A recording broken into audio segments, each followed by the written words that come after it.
श्री स्वामी समर्थ. नमस्कार मित्रांनो, आपल्या प्रत्येकाच्या जीवनात काही ना काही अडचणी ह्या येतच असतात.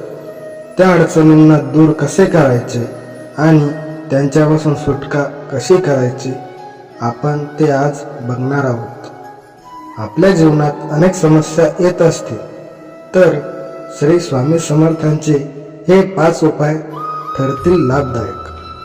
आपल्या अनेक अडचणी येत असतात.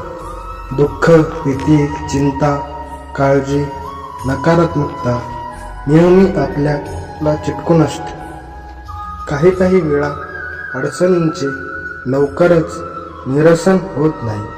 अशा वेळी सकारात्मक व्हावे, नामस्मरणाची शक्ती अनुभवावी. श्री स्वामी समर्थाचा जप आणि सेवा केल्याने लाभ मिळतात.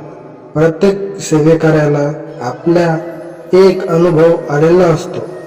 तर आपल्या अनेक अडचणी लवकर दूर व्हाव्या याकरिता हे उपाय नक्की करून पहा. नंबर 1, श्री सूक्त पठण. दररोज घरात श्री सूक्त पठण केले असता त्या घरात धनधान्यांची कमतरता भासत नाही. लाल रंगाच्या रिबीनमध्ये तांब्याचे एक नाणे मुख्य प्रवेशद्वारावर बांधल्यास घरात सुख, शांती व धनाची वाढ होते. प्रत्येक गुरुवारी तुळशीस दूध अर्पण केल्यास धनलाभ होतो. नंबर 2, गुरुचरित्राचा 10वा अध्याय. नोकरी व्यवसायातील अडचणींसाठी श्री गुरुचरित्राचा 10वा अध्याय दररोज वाचावा. कोर्ट कचेरी यांचा फेरा बराच वेळा त्रासदायक, यातनादायक काहींना देत असतो. अशा वेळी श्री नवनाथ ग्रंथाचा 3रा व श्री गुरुचरित्राचा 14वा अध्याय हा रोज 2 वेळेस वाचावा.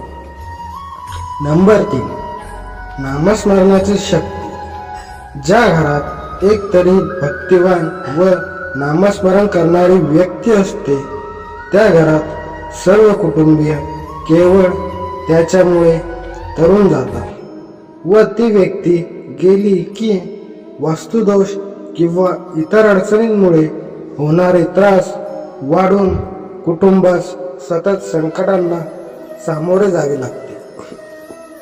शक्य असल्यास श्री स्वामी समर्थांचा जप किंवा तारक मंत्र हा नियमित बोलावा किंवा रेकॉर्डिंग सुरू करून ठेवावे.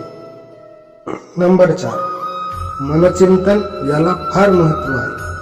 स्वयंपाक करतेवेळी किंवा इतर महत्वाच्या कामांवेळी सतत नामस्मरण करावे. मनुष्य आचार करण्याआधी उच्चार करतो, उच्चार करण्याआधी विचार करतो. म्हणूनच तो मानवी प्रगतीस खरा कारणीभूत होतो. विचार हा सुविचार होण्याला ध्यानचिंतनाची आवश्यकता फार असते. म्हणून ध्यानधारणा, मनचिंतन याला फारच महत्व आहे. नंबर 5, शांत झोप लागण्यासाठी काय करावे. अनेक वेळा कामाचा ताण वाढल्यामुळे किंवा इतर अडचणींमुळे रात्री शांत झोप लागत नाही. अशा वेळी आपल्या इष्टदेवतेचे किंवा श्री स्वामी समर्थाचे नामस्मरण केले पाहिजे. यासोबतच ज्ञानेश्वरी या ग्रंथातील 12व्या अध्यायातील पहिल्या 16 ओळी वाचाव्या, तेव्हा शांत झोप लागेल. जर तुम्ही हे नियमितपणे फॉलो केलं तर नक्कीच तुम्हाला धनलाभ होईल आणि घरात सुख शांती नांदेल. व्हिडिओ आवडल्यास चॅनलला सबस्क्राईब करा, बेल आयकॉन नक्की दाबा आणि कमेंटमध्ये श्री स्वामी समर्थ नक्की लिहा. धन्यवाद.